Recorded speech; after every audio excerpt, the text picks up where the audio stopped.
this is going to be a live tutorial. I'm going to try and make this lettering appear from smoke or ether or whatever way you want to call it.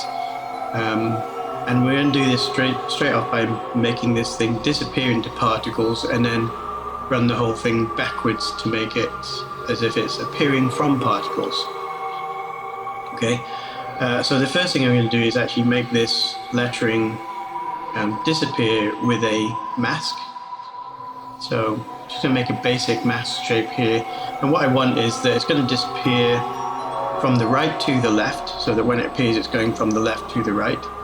And I want the bottom word, the lower line, to appear before, after the top one, so it needs to disappear before. So what I'm going to do is I'm going to make a mask shape that's going to help me to do that. So I'm going to start down here and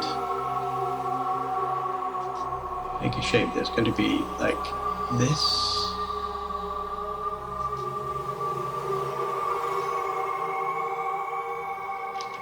Start again because I didn't select the layer first. I'm going to make a shape that's going to be like this.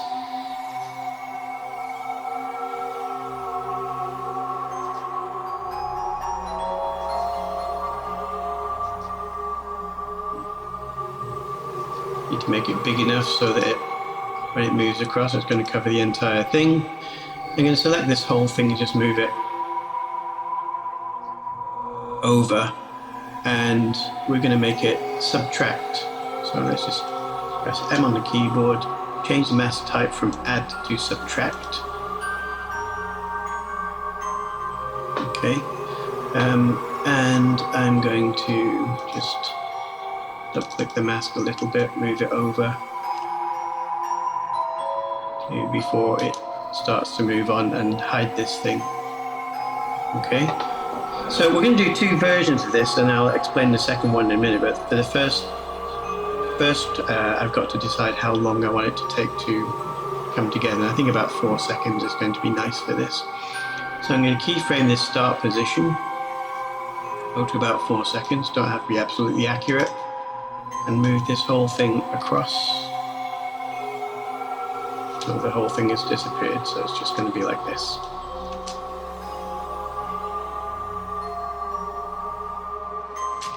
Okay, so then what I'm going to do is I'm going to duplicate this layer with this mask on. And the reason I'm doing this is because I want there to be just a strip of mask that goes over this and creates the input for the particle system. So I'm going to duplicate this layer. I'm going to rename this layer as particle source so I know that which one is which.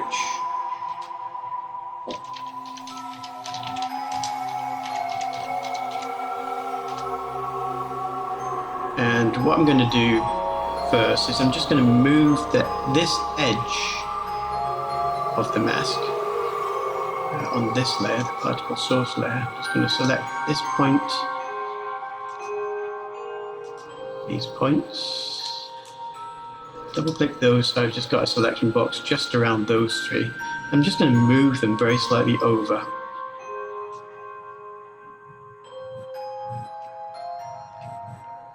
Just very, very little. And that's going to be the size of the strip, well, the leading edge of the strip that's going to go across and leave a kind of a thin sliver of particles. Okay, so now I want to just, for the time being, get rid of this. Actually, no, I don't want to do that.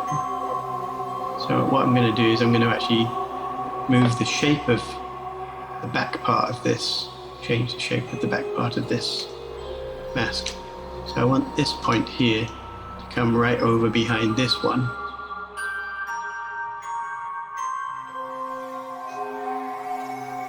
This one to come right over behind this one, and we need to add in a couple of points. So I'm just going to zoom in a little bit on there so I can judge it a bit better.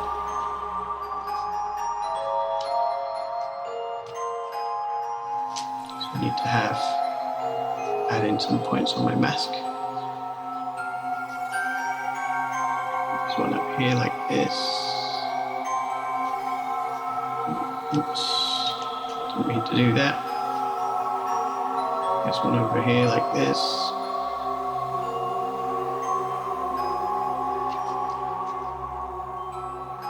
That's about what I want to do. And then I'm going to have to do the same thing to the shape at the end, because it's going to spread out like this between the two shapes. So I'm just going to actually have to add in those points at the other end as well when it goes across. So let's just move these over.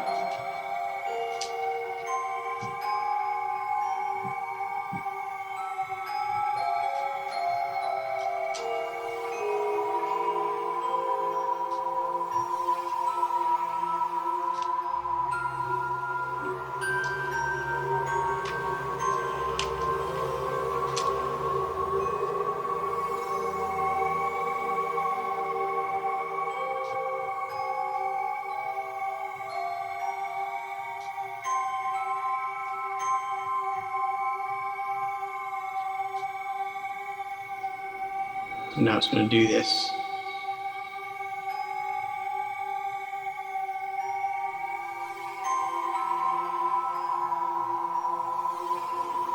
Okay, and for this one, let's just hide the first layer. So for this one, I want to change the mask to be add. So I only see this strip going across. So this is where my particle is going to be generated. And this layer is going to be as the wipe goes across to get rid of the two. Okay, so if I change both of these things to lower opacity, it's easier for you to see what's going to happen as these two things go across. So I've got particles, kind of a little leading edge of particles there.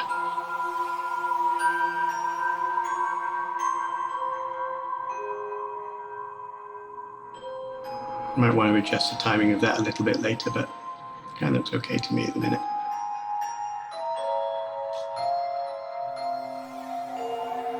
Okay, so put the opacity back up again.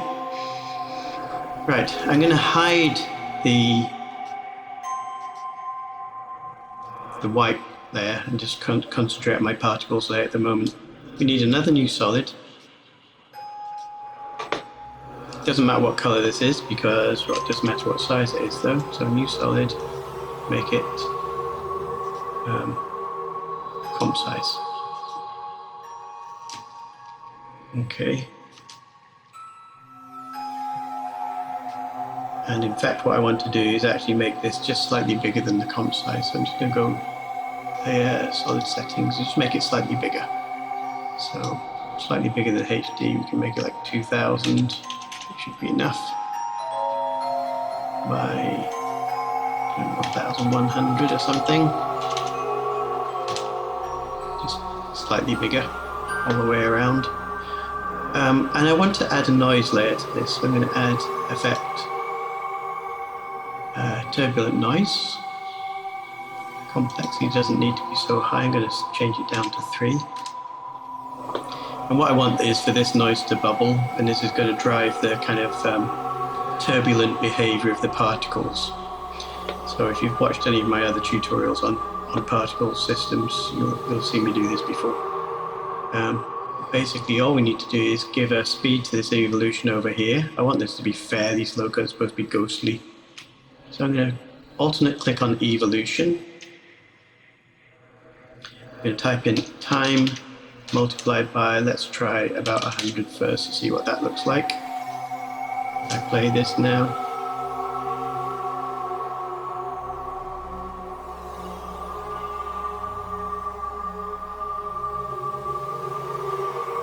Kind of looks okay as a ghostly sort of a speed.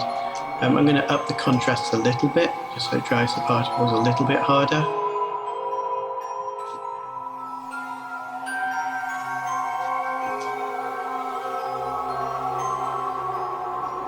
good. Now what I want is for there to be two versions of this noise, and they're going to be in the green and red channels to give different motion to X and Y. So I'm going to add effect to this. So the effect I'm going to add is going to be color correction tint. I'm going to tint whatever is white to red. Okay, so for this one I'm just going to duplicate this layer and change the tint in the duplicate layer to be green, pure green, so that's a hue setting of 120. And then I want the green layer to be added to the red layer. So I'm going to change the mode here to add. Because the noise is exactly the same in both layers, we get yellow noise. But if I want these two to be different in both layers, what I need to do is offset one of them. So I'm just going to go to the transform of this layer, transform in the noise, and where it says offset turbulence, I'm just going to click this target arrow to choose a new center for the turbulence and just stick it somewhere else. So now I've got these two layers creating color noise.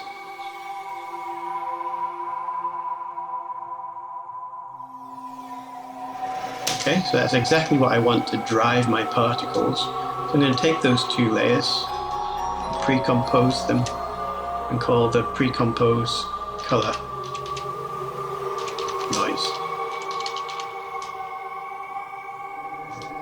And then all I need to do is actually apply my particle system to this layer, and then create my particles from this particle source. So for color noise, now I'm going to add on that composition layer a simulation particle playground, which is just going to give me the default particle playground layer. And what I'm going to do with that is actually tell it that I don't want any particles emitted from the cannon. So I'm going to set that one, particles per second, in the cannon settings to 0, so I don't get that fountain of particles. I don't want any of my particles affected by gravity, so I'm going to open gravity and choose effects and set particles from to none. So they're not going to be affecting anything.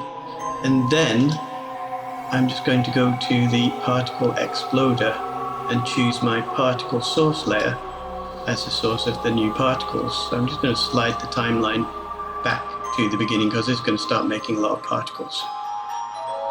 So you go particle exploder, sorry, not particle exploder, layer exploder is what I meant. Layer exploder, go to my source, which should be the particle source, and I need to tell it that I want to use this with the masks. So use the particle source and apply the masks to the source. And then what we're going to do is get it go across and create those particles.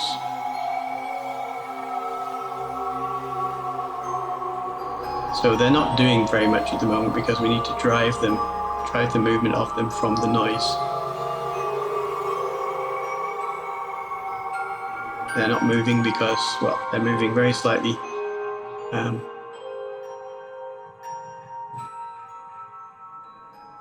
Yeah.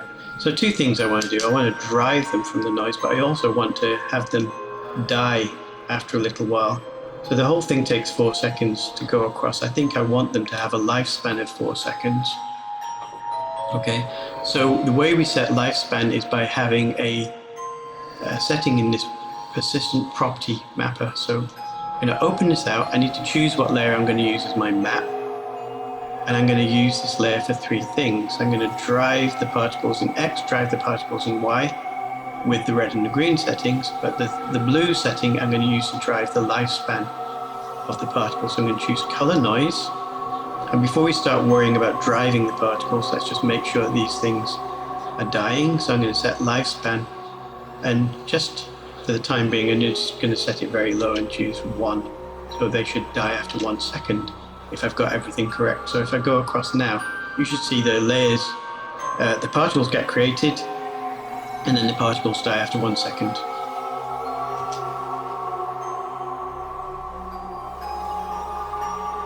See them created and then dying.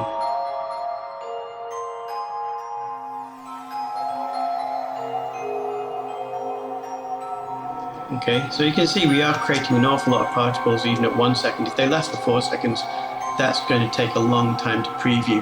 So in order to speed up my previewing, just for the time being, I'm going to go to my layer, explode layer, say that the size of my new particles, just to make everything easier for the time being, make them 5 pixels radius. And then everything's going to go a lot faster while I work out all of my settings. And then later on I'll set that back down to smaller size particles. Okay, so let's set the lifespan to 4.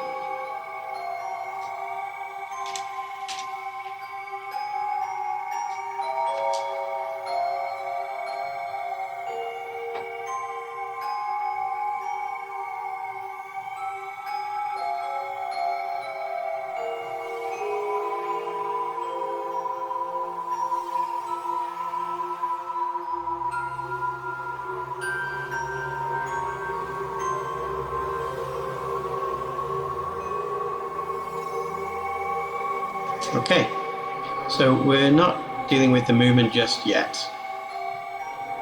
But at this stage what I do want to do is, I want to actually make these particles disappear rather than just pop off. So at the moment they're just popping off. And I want them to disappear, fade out over time. And I'm going to use the ephemeral property mapper to do that. So I'm going to use layer as map, can use the color noise again. And I'm going to say that what I want to be affected here is scale. I'm going to scale the particles smaller. So I say we can map red to scale, and set both to, say, 0.2. So really small particles.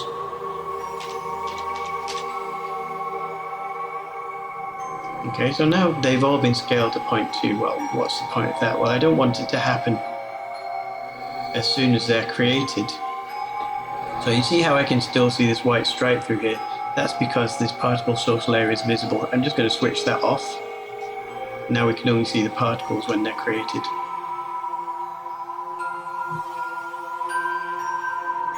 Okay, so what I want is for these not to be immediately scaled, but to actually scale down over time. So we can do that by saying, opening out this ephemeral property mapper effects section and putting a time feather on things. So my particles fade out over 4 seconds. If I set the older younger than to 2 seconds, what's going to happen is that after 2 seconds these particles suddenly become smaller. Then after 4 seconds they're going to disappear. Okay, but instead of them suddenly becoming smaller, I have this age feather setting. So if I want this to be feathered by 2 seconds either side of this age, that means that the whole process will take 4 seconds. So we set the age feathering to 4 seconds. So over the entire lifespan of the particle, they're going to be getting smaller.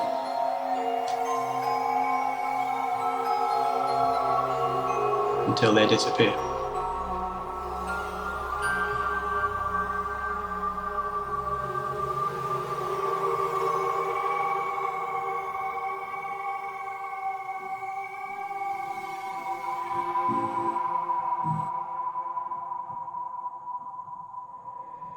Okay, so after 8 seconds it's completely gone.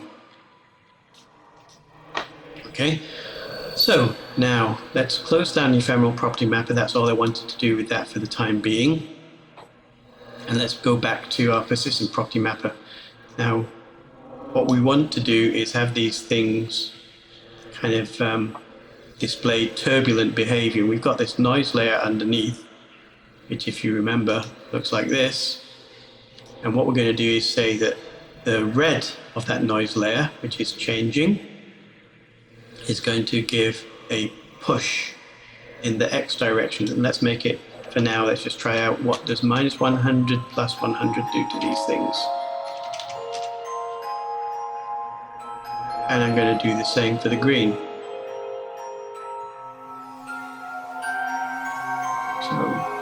that will be for the y force though. Minus 100 plus 100. Okay, so with that set like this is what we get.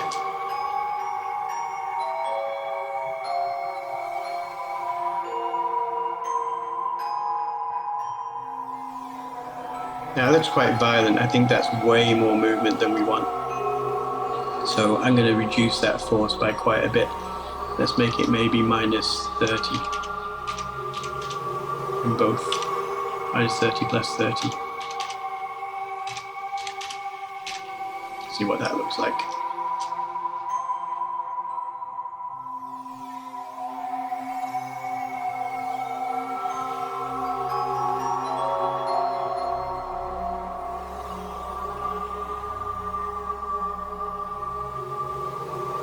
So at this stage I'm going to switch back on my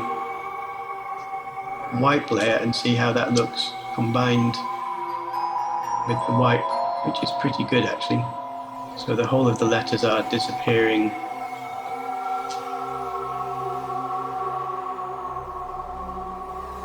You can see a faint edge, but I'm going to do a couple of things to disguise that a little bit in a moment anyway.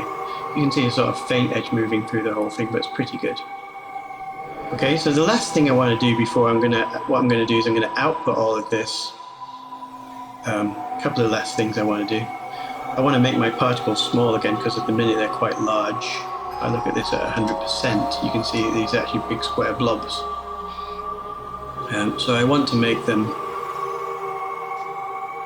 smaller, which I changed the radius back from radius of new particle was 2 before when we started. I'm going to make it even smaller. It will take a while to render, but I only need to render this once, and then I'm going to use the output frames for the rest of this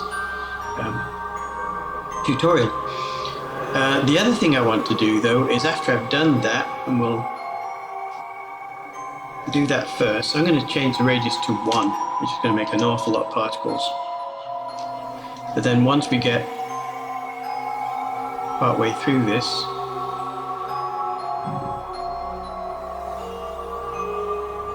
I want to add just a slight amount of blur so that these things look more like smoke than actually discrete particles.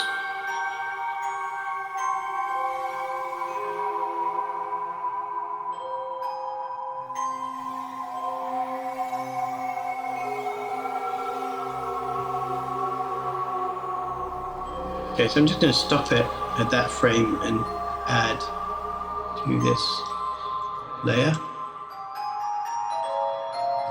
Blur and sharpen. I just add a fast box blur and give it maybe like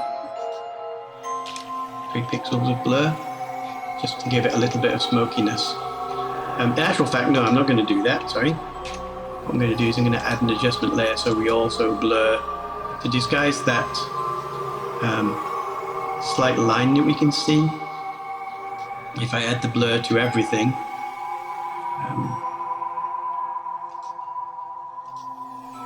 then it will disguise the line between the wipe.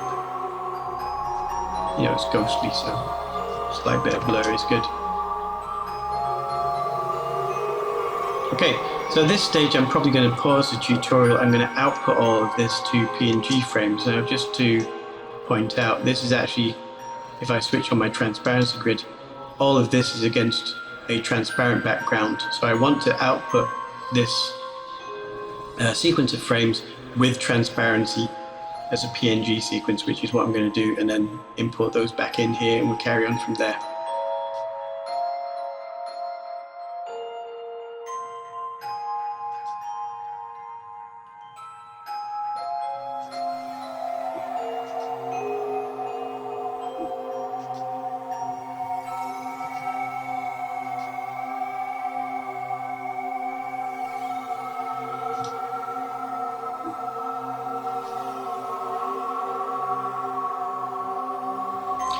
Okay, so we've got this sequence of PNG files in input. So what I'm going to do first, before we actually start using these, is I'm going to go to the interpret footage settings, and Well, we recorded this at 25 frames a second, but if I make it a lot slower, say 12 frames a second, then we can use a little bit of slow motion to make the smoke move even more spookily and gradually. I'm going to do that.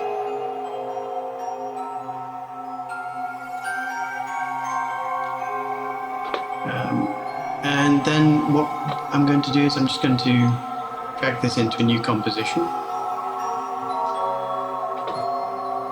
which will be at the moment 12 frames a second. Just switch off my background layer so you can see it. This at the minute is running at 12 frames a second, which will be a little bit jerky, as you can see. But if we switch on the frame blending here,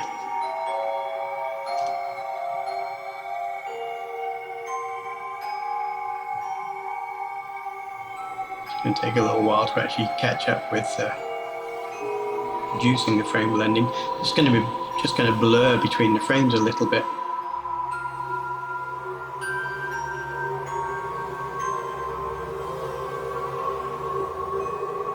Okay, so then the interesting thing is going to happen when we actually make this whole thing run backwards, like this.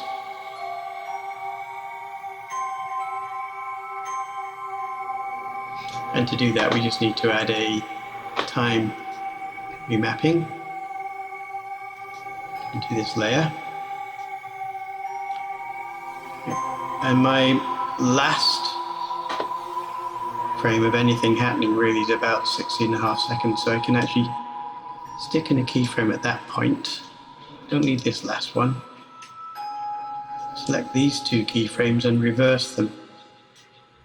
So we can just go right click, keyframe assistant, time reverse keyframes. So now we're going to have the whole thing run backwards.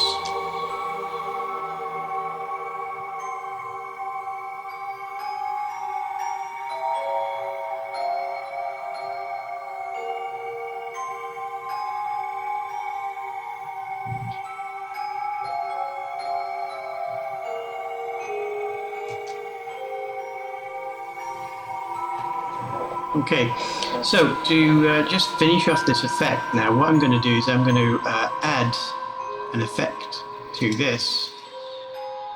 So maybe before we do this, I'll just pre-compose this layer so it's not keeping regenerating this every time. So let's just pre-compose this. Call this reversed time.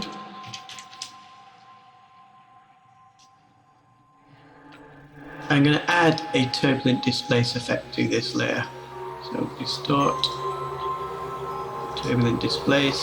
I'm going to give this a little bit of movement by same thing, time multiplied by, let's say, 75, something like that. See what that looks like.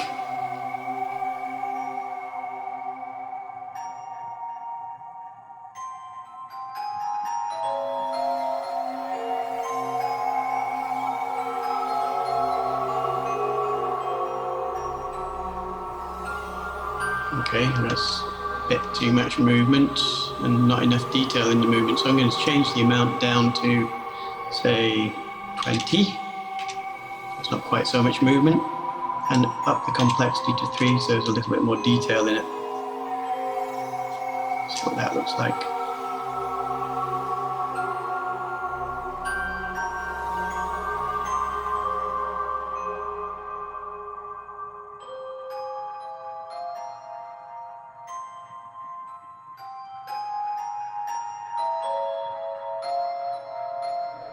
Okay, so that's more like it. What I'm going to do now is I'm actually going to just repeat this layer a couple of times and give it slightly different distortion on each layer and then mix those 3 layers together. You see that's going to create a nicer effect. So if I duplicate the layer, when I first duplicate it I'm going to get exactly the same thing. But if I go onto the into the evolution options over here and give it a different random seed, then I'm going to get a different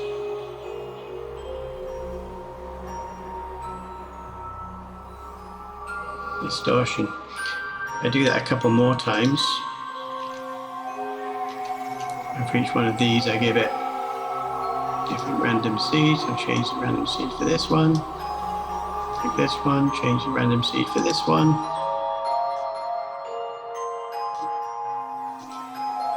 Then we've got 4 layers all with different random seeds, and I'm just going to choose all 4 layers and decrease the opacity, so what we'll end up with is a mixture of all 4 layers. Maybe drop them down to something like this.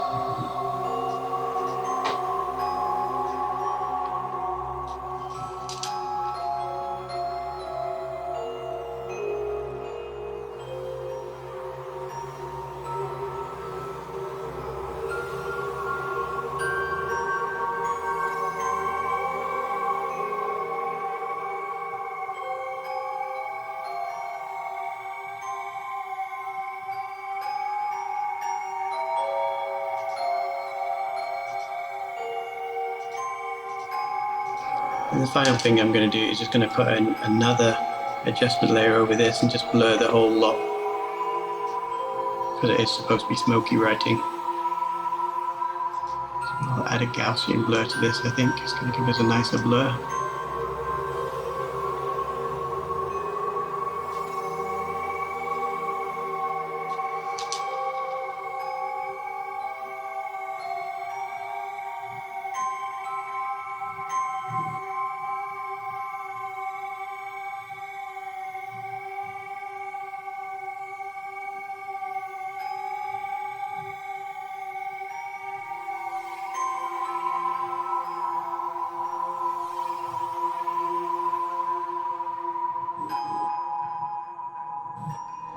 I think finally I just want this to be a bit longer, so it's quite slow already, but I think I'll extend it just a little bit. So let's go to the oops, didn't mean to do that.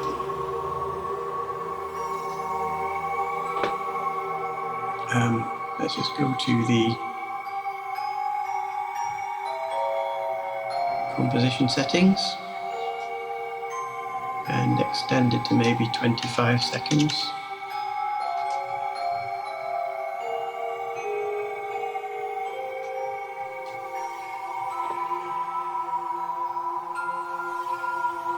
We'll of course need to extend the reversed time composition also to 25 seconds.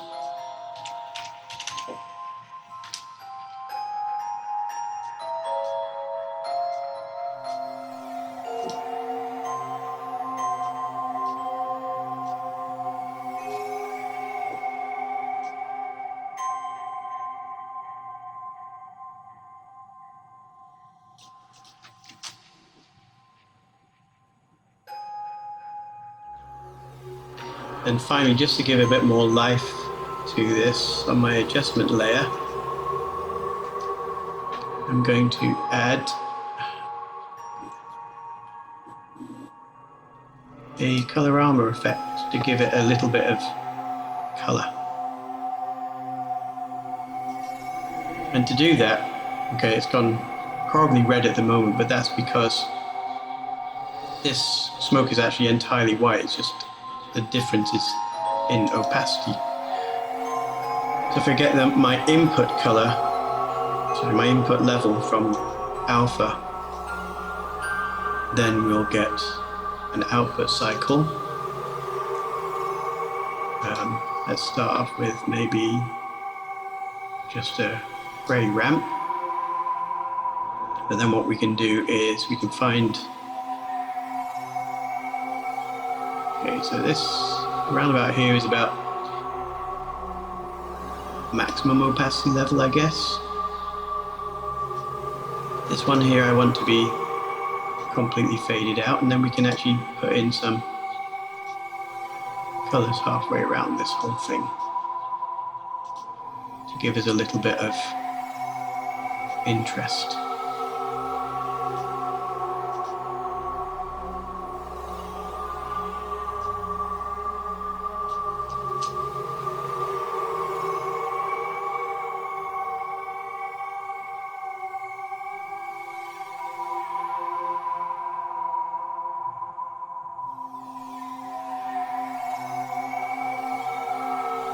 Okay, that's the tutorial done. I hope you enjoyed that.